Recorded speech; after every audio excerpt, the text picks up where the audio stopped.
दूसरी जानिब वफाकी हुकूमत ने यूटिलिटी स्टोर्स पर सब्सिडी रोक दी है। माहाना 4 अरब और सालाना 60 अरब की सब्सिडी दी जा रही थी। 10 अरब रमजान रिलीफ पैकेज के तहत सब्सिडी दी जा रही थी। 50 अरब रुपए वजीर आजम रिलीफ पैकेज के लिए मुख्तस थे।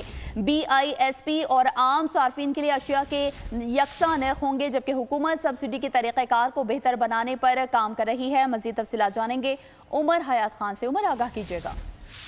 जी बिल्कुल, यूटिलिटी स्टोर्स ऑफ कॉरपोरेशन की बंदिश के बाद फिर मुलाजमीन के एहतजाज के बाद उसको खोल तो दिया गया है, लेकिन जो वजीर आजम रिलीफ पैकेज के तहत जो 50 अरब रुपए की सब्सिडी थी और रमजान पैकेज के तहत 10 अरब रुपए की सब्सिडी थी, वो रोक दी गई है। और इस हवाले से अब नया तरीक़ेकार जो है वो वजारत सनअत व पैदावार तय करेगी और उसके बाद जो है वो हुकाम जो यूटिलिटी स्टोर हुकाम है वो कह रहे हैं कि उसके बाद इस सब्सिडी को जारी रखा जा सकता है। लेकिन ये हम देख रहे हैं कि पर जो है सब्सिडी जो बेनजीर इनकम सपोर्ट प्रोग्राम के सारिफीन के लिए थी अब नहीं होगी, और वो भी आम सारिफीन की तरह अब उसी निर्खों पर जो है वो अशिया जो 5 एसेंशियल आइटम्स हैं वो खरीदेंगे।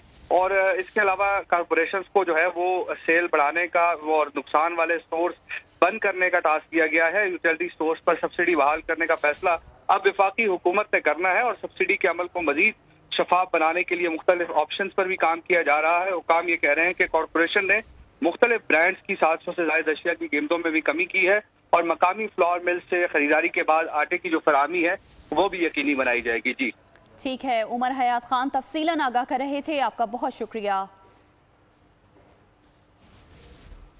आपको बता रहे हैं हुकूमत सब्सिडी के तरीक़ेकार को बेहतर बनाने पर काम कर रही है। हुकूमत की जानिब से ये कहा गया है वफाकी हुकूमत ने यूटिलिटी स्टोर्स पर सब्सिडी रोक दी है। माहाना 4 अरब और सालाना 60 अरब की सब्सिडी दी जा रही थी। सब्सक्राइब करें और बेल दबाएं ताकि कोई खबर रह न जाए।